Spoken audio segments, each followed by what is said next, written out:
요한복음 10장 7절부터 10절 말씀입니다. 그러므로 예수께서 다시 이르시되 내가 진실로 진실로 너희에게 말하노니 나는 양의 문이라.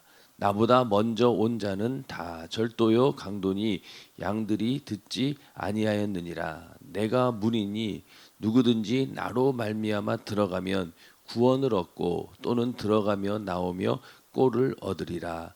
도적이 오는 것은 도적질하고 죽이고 멸망시키려는 것뿐이요 내가 온 것은 양으로 생명을 얻게 하고 더 풍성히 얻게 하려는 것이라. 아멘. 네, 오늘은 요한복음 10장 7절부터 10절 말씀을 중심으로 어제에 이어서 선한 목자로 오신 예수 두 번째 시간 함께 하도록 하겠습니다. 사도행전 4장 12절에 보면은 다른 이로서는 구원을 얻을 수 없나니 천하 인간의 구원을 얻을 만한 다른 이름을 우리에게 주신 일이 없음이니라. 이렇게 말씀하면서 예수 외에 다른 구원의 이름 또 다른 구원의 길은 없다. 오직 예수만이 길이요 진리요 생명이다라고 이렇게 하나님 말씀은 분명히 언급을 하고 있습니다. 오늘 말씀에도 이 양의 문은 하나밖에 없어요. 양의 문은 하나밖에 없다. 우리가 그 성막을 공부할 때도 성막의 문은 하나밖에 없습니다.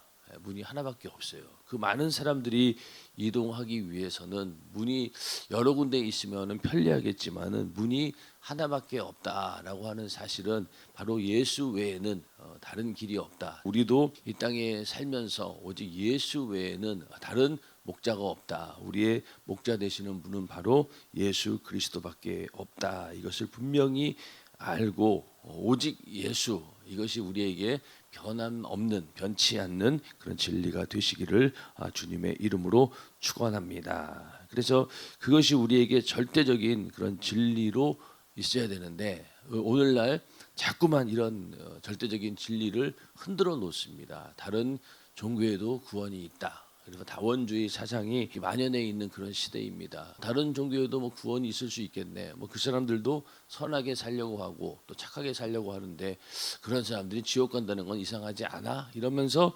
조금씩 오직 예수라고 하는 절대적인 진리가 희미해지기 시작하고 다른 방법으로도 구원의 길이 있다라고 생각하게 된다면 이렇게 예수 믿고 있는 게 정말 허무한 일이죠. 만약에 다른 종교에도 구원이 있다 그러면은 우리가 이렇게 예수 믿기 위해서 모든 시간을 할애하고 우리의 모든 인생을 다 투자하면서 이렇게 신앙생활 이유가 뭐가 있습니까? 편한 길로 갈 수 있는데 그러나 절대로 다른 길은 없다. 그래서 오직 예수만이 길이요 진리요 생명이고 양의 문도 하나밖에 없다는 거예요. 그래서 그때도 한번 성막 강의 때 말씀을 드렸지만은 이 양의 문도 이렇게 하나밖에 없어요. 그리고 이제 양을 이제 낮에 다 이렇게 뭐 풀을 뜯기고 이제 그러다가 다 이제 집으로 이제 돌아옵니다. 그럼 우리 안에 다 넣어놓고 그 문 앞에 목자가 쭈그리고 웅크리고 거기서 잠을 잡니다. 그렇게 해서 양을 지키는 거예요.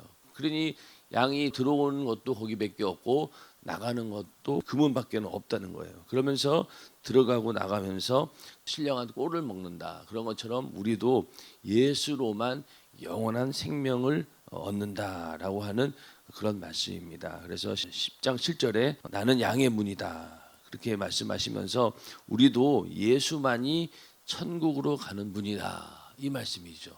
예수 외에 다른 이름으로 구원을 주신 적이 없다라고 하는 것은 오직 예수만이 천국으로 갈 수 있는 유일한 길이라는 겁니다. 그런데 이 천국을 가고 싶어도 그동안에는 이 죄로 인해서 죄의 문제로 인해서 인간은 그 천국에 갈 수가 없어요. 거룩함에 이를 수가 없었습니다. 그런데 예수님께서 이렇게 천국을 가로막고 있는 담을 다 헐어버리시고 하나님께로 갈 수 있는 새롭고 산 길을 열어주신 분이 바로 예수 그리스도이십니다. 예수님께서 죽으시는 순간 성전에 있던 그 휘장이 갈라지면서 하나님께 나아갈 수 있는 길이 이제 예수로 인해서 활짝 열렸다라고 하는 그런 표적을 보여주셨습니다. 그 성전에 있던 그 휘장이 이렇게 뭐 야들야들한 그런 천이 아니라 거의 3cm 이상의 굉장히 두꺼운 천인데 그것이 그냥 갑자기 갈라졌다라고 하는 것은요.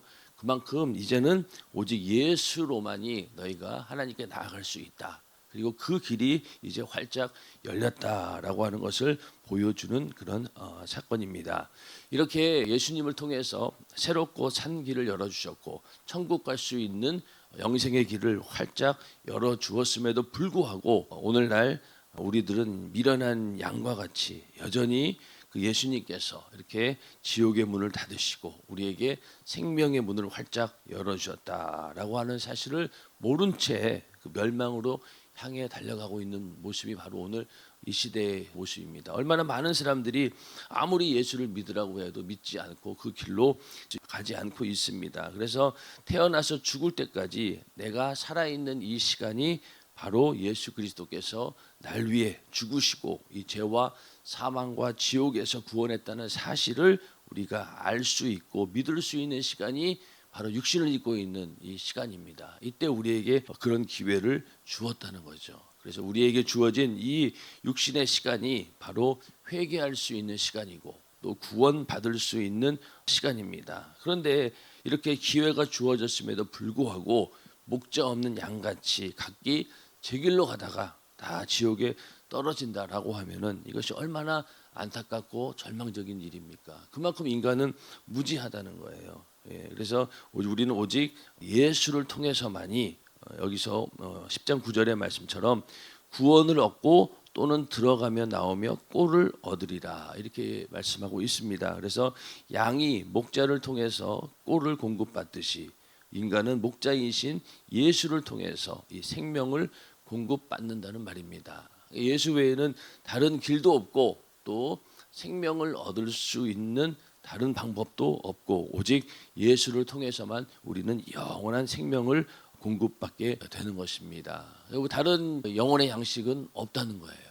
우리 영혼의 양식을 줄 수 있는 분은 바로 예수밖에 없다. 그래서 예수님께서 공생애를 막 시작하시고 40일 동안 금식을 하셨는데 그때 마귀가 예수님을 유혹합니다. 그때 금식하고 있으니 얼마나 육신적으로는 배가 고팠겠습니까? 그런데 이 마귀가 떡을 가지고 떡덩이가 되어서 먹을 것으로 만들어서 네 배를 채워라. 너는 충분히 그럴 수 있지 않겠느냐 이렇게 유혹을 합니다. 그러면서 예수님께서는 사람이 떡으로만 살 것이 아니요 하나님 입에서 나오는 모든 말씀으로 살아야 할 것이니라 이렇게 말씀하시면서 이 마귀의 유혹을 물리치셨습니다. 자, 오늘날도 하나님 말씀보다 먹고 사는 문제가 더 우선된다라고 우리를 얼마나 많이 미혹하고 있습니까? 일생 동안 죄에 얽매여서 그 마귀의 권세에서 죽기를 무서워한다라고 하는 것이 먹고 살기가 두려운 거죠. 아무리 이 시대에 풍요가 넘쳐나고 지금 사실은 굶어 죽는 사람은 없잖아요. 어디에 봐도 정말로 아주 극단적인 그런 경우 아니고는 굶어 죽는 사람은 없어요. 어떻게든 먹고 사는데 예전 같지는 않습니다. 그런데도 불구하고 우리는 이 먹고 사는 문제에 있어서 조금만 불안하게 되면은 하나님 말씀을 놓고 오히려 먹고 사는 문제에 치중을 하게 되고 거기에 마음을 쏟을 수밖에 없는 겁니다. 그러다 보니 사람이 떡으로만 살 것이 아니요 하나님 입에서 나오는 말씀으로 살아야 된다라고 하는 그 말씀을 망각한 채 우리가 그냥 마귀에게 속아서 먹고 사는 문제, 육신의 먹고 사는 문제를 놓고 거기에 얽매여 가지고 일생 동안 종노릇하며 살아가는 날들이 얼마나 많은지 모릅니다. 그래서 우리는 이 떡보다도 중요한 것이 하나님 말씀이고 또 그 말씀을 우리의 생명의 양식으로 알고 가장 소중한 것으로 알고 그 생명을 얻으려고 우리는 모든 것을 투자하고 또 그 생명을 얻으려고 사모하는 마음으로 우리가 예배하는 자리에 나와야 되는 것입니다. 그래서 이 생명의 양식을 내가 얻는다. 양이 들어가고 나가면서 풍성히 꼴을 먹는 것처럼 우리도 언제 어디서든지 이 생명의 말씀을 양식으로 얻을 수 있어야 합니다. 교회 와서 예배 때 설교를 통해서 전해지는 것도 생명의 말씀을 우리가 공급받는 것이고 또 우리가 성경을 읽을 때마다 또 성경을 또 접할 때마다 여러 가지 방법을 통해서 이 풍성한 생명을 공급받을 수 있는 길이 활짝 열려 있습니다. 그렇게 영적인 부유를 날마다 채우려고 하는 그런 사모하는 마음이 있어야 된다는 거예요.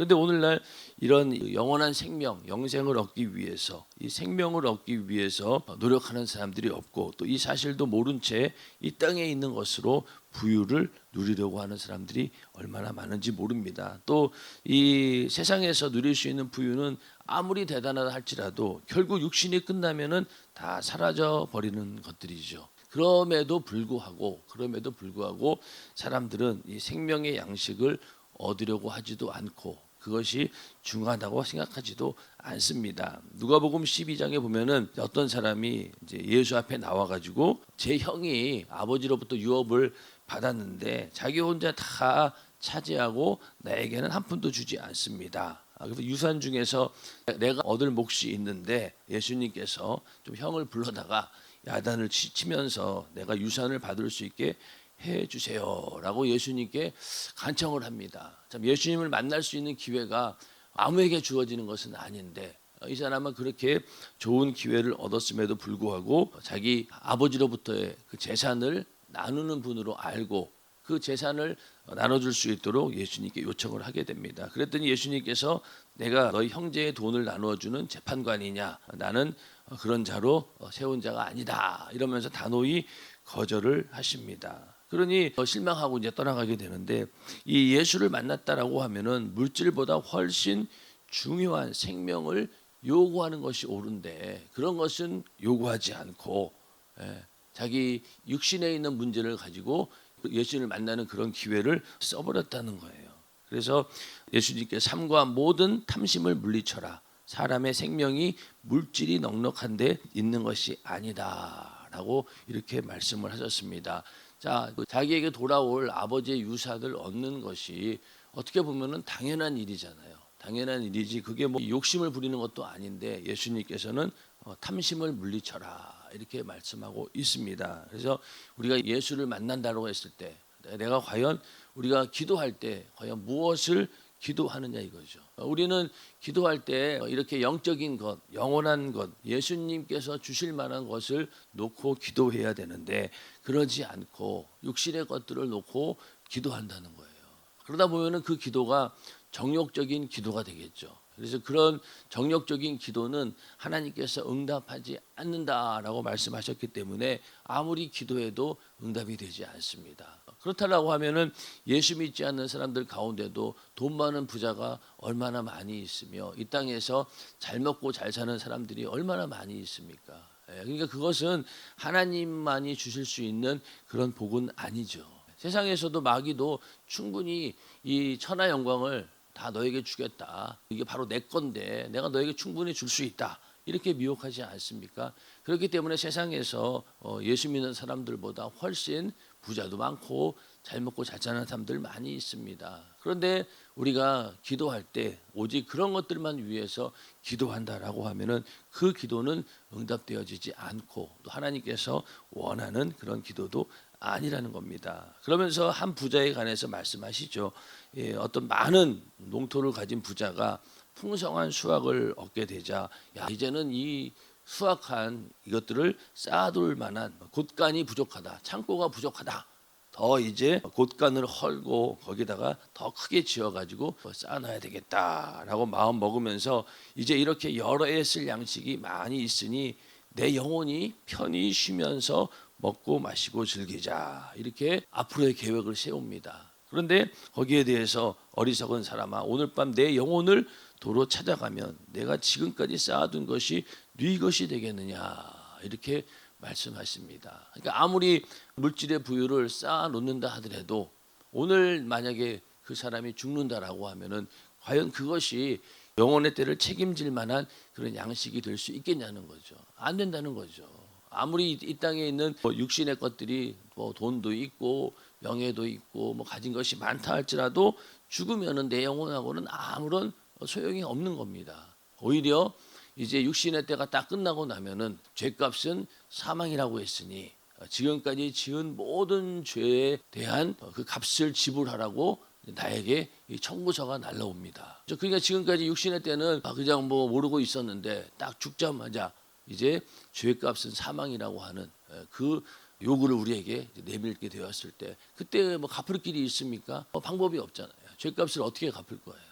오직 예수의 피로 우리가 죄사함 받아서 그 값을 치르는 것밖에 없는데 예수를 믿지 않았으니 그 죄값을 치를 길이 없습니다. 그러니 결국은 그 죄값으로 인한 영원한 지옥의 형벌을 받을 수밖에 없다는 거죠. 그러니 그 지옥에 가서 내가 가지고 있는 그 많은 재물이 무슨 소용이 있으며 내가 가지고 있는 그 세상의 권세가 무슨 소용이 있겠냐는 거예요.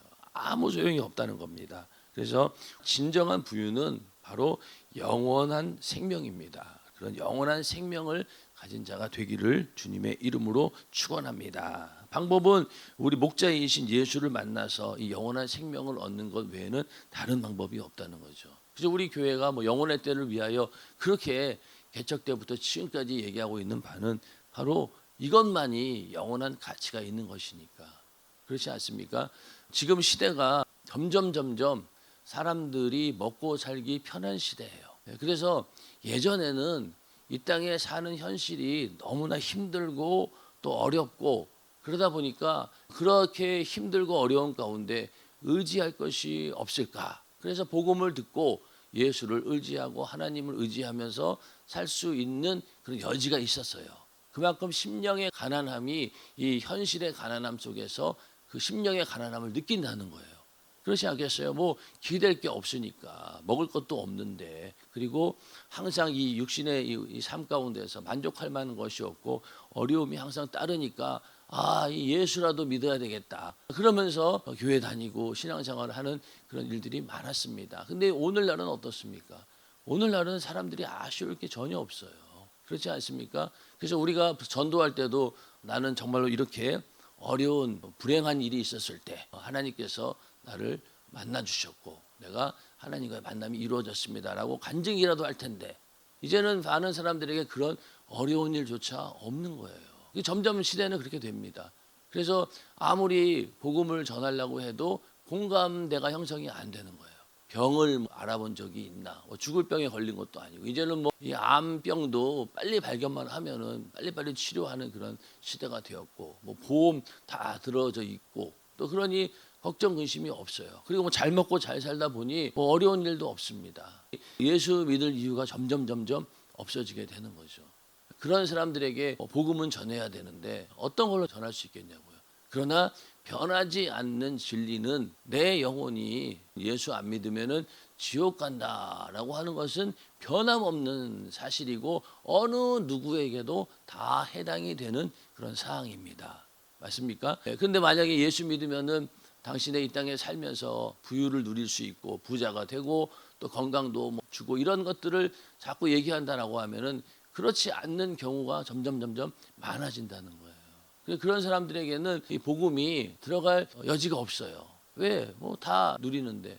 그냥 오늘날 중고등부 학생들 아무리 말씀을 전해도 아쉬울 게 없어요. 아쉬울 게 없잖아요. 부모님들이 다 해주고 먹을 것, 입을 것 다 해주고 용돈도 넉넉히 주고 요즘 초등학교 애들 보면은 저보다 부자예요. 지갑 열어보면은 저보다 돈이 더 많아요. 그러면서 넉넉히 살고 아쉬울 게 없죠. 집에 가면은 좋은 환경에서 살고 그러니 아쉬울 게 없으니 교회에 와서 아무리 말씀을 들어도 은혜를 못 받는 거예요. 그러나 그런 아이들에게도 확실한 것은 뭡니까? 내 영혼의 때가 언젠가는 온다. 죽으면은 천국 아니면 지옥이다. 이거에 대해서는 부인할 길이 없는 거죠. 하나님께서 네 영혼 불러가면은 어떻게 되겠느냐. 거기에 대해서는 꼼짝없이 할 말이 없는 것이죠. 그래서 우리 교회가 지금까지 이렇게 하나님 말씀을 통해서 부흥의 역사가 일어났던 것은 바로 그 영혼의 때를 위하여라고 하는 그 복음을 계속 전했기 때문에 성도들이 흔들리지 않는 거예요. 만약에 예수 믿으면은 부자 됩니다. 예수 믿으면은 잘 됩니다. 이런 복음을 듣고 만약에 들었는데 만약 그렇게 안 되면 어떡할 거예요? 그렇죠? 예수 열심히 믿었는데 부자도 안 되고 오히려 부자는커녕 더 가난해지고 또 예수 잘 믿었는데 웬 육신의 질병이 막 오고 이러면 하나님 원망하고 떠나지 않겠습니까? 그러나 지금까지 영혼의 때를 위하여 그것이 진정한 우리가 누리는 신령한 부유다라는 것을 계속 말씀해 왔기 때문에 거기에 젖어서 이 세상에 사는 동안에 어떤 일이 나건 그거는 중요하지 않아요. 맞습니까? 그러니까 우리가 신앙생활을 하는 거죠.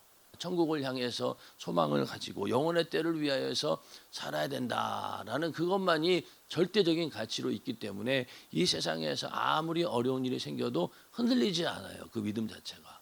그런데 만약에 그게 아니라고 하면은 조금만 육신의 불편함이 생기고 내가 원하는 대로 되지 않으면은 다 믿음에서 떠나고 교회를 떠날 수밖에 없어요. 왜?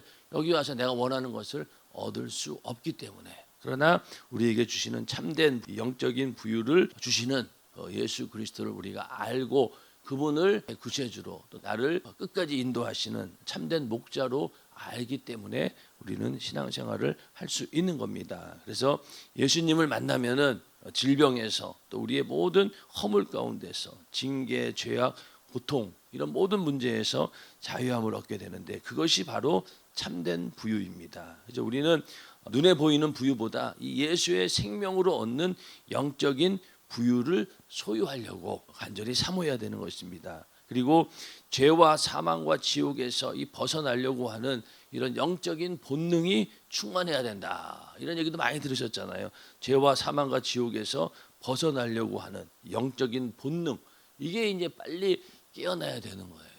근데 세상에서 잘 먹고 잘 사는 것 이것이 목적인 사람들은요. 이런 영적인 본능이 깨어나질 않아요. 그렇지 않습니까? 죄의 문제가 심각하지 않아요. 왜? 도덕적 윤리적으로 내가 별 문제 없는데 남에게 뭐 싫은 소리 안 하고 손에 안 끼치고 사는데 내가 무슨 죄인이야. 이렇게 생각하는 사람은 절대로 지옥에서 벗어나려고 하는 영적인 본능이 없지요. 그런 것들이 전혀 별로 신경 쓰지 않습니다. 그런데 죄의 문제에 대해서 심각하게 우리가 말씀을 통해서 알게 되면은 거기서 벗어나려고 하는 이런 영적인 본능이 막 살아나게 된다는 겁니다. 내 자신이 영적으로 얼마나 가난한 자인가를 알게 되는 것이죠. 얼마나 가난한 자인가. 근데 아무리 얘기해도 당신이 가난한 자라고 하는 것에 대해서 시대가 점점 그걸 받아들이지 않아요.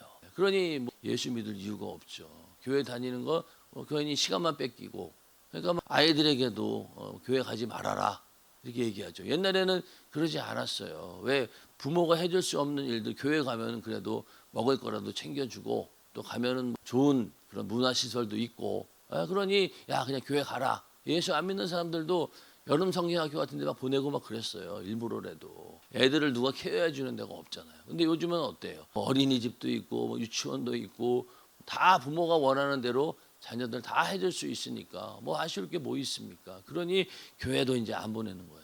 교회도 안 보내고 부모들이 자기가 전부 다 직접 관리하면서 어떻게든 이 세상에서 출세시키려고 노력하지 않습니까? 근데 이렇게 예수를 만나고자 하는 이런 심령이 가난한 자가 되어야 되는데 이게 점점 어려워지고 있다는 겁니다. 그래서 심령이 가난한 자, 애통한 자, 또 온유한 자, 의에 줄이고 목마른 자가 복이 있다라고 했기 때문에 수고하고 무거운 짐진 자들아 다 내게로 오라 내가 너희를 쉬게 하리라. 이렇게 예수님이 말씀하셨지만은 옛날에는 정말로 실제적으로 삶이 너무나 고달픈 거예요. 수고하고 무거운 짐을 지고 있다는 사실이 너무나 확실하게 느껴지는 거죠.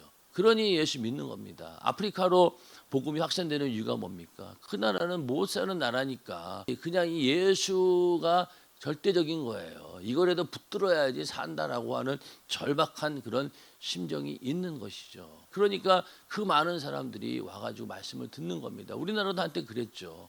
한때 그랬습니다. 점점 잘 살게 되니까 교회에 다니는 사람들이 줄어들게 되고 복음을 전하여도 들으려고 하는 사람들이 없다는 겁니다. 그리고 지금도 주님께서는 수고하고 무거운 짐진 자들아 했을 때 영적으로 가난하다고 느끼는 자들을 애타게 찾고 계시죠. 그리고 죄에 억눌린 자, 병든 자, 가난한 자, 어떤 불가능을 가진 자도 예수께로 가기만 하면 현장에서 모든 문제와 근심과 고통을 해결받습니다. 이렇게 해서 예수님 우리를 계속 부르고 있는 거예요. 그래서 우리는 예수를 만나서 이 영적인 가난을 해결하고 또 예수가 주시는 생명의 부유를 소유하려고 우리는 이렇게 예수를 만나려고 간절히 사모하는 것이죠. 그래서 이 세상에 줄 수 없는 그런 부유한 생명을 우리에게 주기 위해서 예수님께서는 이 땅에 육신을 입고 성탄하신 겁니다. 성탄절에 우리가 얻어야 될 것은 바로 이 세상에 줄 수 없는 이 부유, 영원한 생명을 얻는 것. 이것이 바로 성탄의 목적이 우리에게 이루어지는 것입니다. 그래서 성탄이 만약에 없다라고 하면은 인간에게 구원받을 만한 다른 어떤 방법도 없었을 것이고, 그러니까 우리 성탄이 우리 영혼의 소망이 되는 것입니다. 그래서 이번 그리스도 예수 안에 있는 생명의 성령의 법이 죄와 사망의 법에서 너를 해방하였다라고 하는 이 복된 소식, 이 해방의 소식이 우리 안에 울려 퍼지는 그때가 바로 성탄절입니다. 그래서 근데 오늘날 이 성탄절을 그렇게 보내고 있는 사람들이 얼마나 있냐는 거예요. 다 육신의 쾌락을 쫓아가면서 성탄절을 보내고 있는데, 그래서 우리가 이 성탄의 목적을 이루기 위해서는 먼저는 우리가 회개해야 되는 것이죠. 회개해야 된다. 죄를 가지고 나가서 나는 예수가 절실히 필요한 자요. 예수의 생명이 없이는 나는 도저히 살 수 없는 그런 자입니다. 나는 그렇게 영적으로 가난한 자입니다. 라는 나 자신을 발견하고 그렇게 간절한 마음으로 예수님께 나가는 것, 이게 바로 회개죠. 회개. 예수가 절대로 필요하다고 강력하게 요구하는 것, 그것이 회개이고, 또 죄로 인해서 죽게 되었으니 내가 예수로 인해 살고자 하는 강한 의지, 생의 본능이 바로 이 회개입니다. 회개해야지만이 예수의 피를 가지고 죄사함 받을 수 있기 때문에 그것을 이루는 때가 바로 이 성탄절이 되는 것이죠. 그래서 성탄의 목적을 바로 알고 우리는 성탄절을 맞이해야 됩니다. 그래서 성탄하신 예수께서 이제는 성령으로 우리 안에 와 계십니다. 인정하시면 아멘 하시기 바랍니다. 이미 우리 안에 오셨어요. 우리 안에 성탄이 이루어진 거죠. 그렇기 때문에 예루살렘에 가서 성탄절을 맞이한다고 해서 예수는 거기 없어요. 성지순례 가보면은 예수님이 태어난 그 베들레헴, 거기는요 이스라엘 땅도 아닙니다. 아랍 땅이에요. 가면은 칙칙하고 여기가 예수님이 탄생한 곳이라고 말을 하니까 그렇게 느껴지지, 가보면은 아무것도 없어요. 거기에는 예수가 없습니다. 다만 예수님께서 이곳에서 태어났다라고 하는 것을 생각하면서 그냥 성경에 그런 일들이 있었다라는 것을 우리가 보기 위한 것이지, 그곳에서는 정말로 예수가 없습니다. 그러나 그 예수가 바로 우리 안에 성령으로 계신 거죠. 절대로 밖에 있지 않고 바로 우리 안에 있다. 주님께서 성탄하셔서 내 안에 오셔서 성령으로 함께 하신다라고 했으니 성탄의 목적이 이루어졌죠. 임마누엘, 우리와 영원히 함께 하신다라고 했으니 그 약속의 말씀이 우리에게 이미 이루어진 자들인 거예요. 그래서 우리가 끝까지 이 세상의 성탄 문화에 미혹되지 않고 내 안에 계신 예수만 겨냥하고 성탄으로 주신 부유를 감사로 누리는 그런 성탄절이 다 되어야 합니다. 그래서 이번 성탄절에도 내 안에 예수 그리스도의 성탄이 이루어졌구나, 내가 성령 받은 자로서 성령으로 내 안에 와서 함께 하시는구나 라는 그런 확실한 체험을 통해서 그런 신령한 부유가 나에 있다라고 하는 사실을 감사하는 그런 성탄절이 다 되시기를, 그렇게 성탄절을 준비하는 우리 모두가 되기를 주님의 이름으로 축원합니다. 이 시간 기도하겠습니다.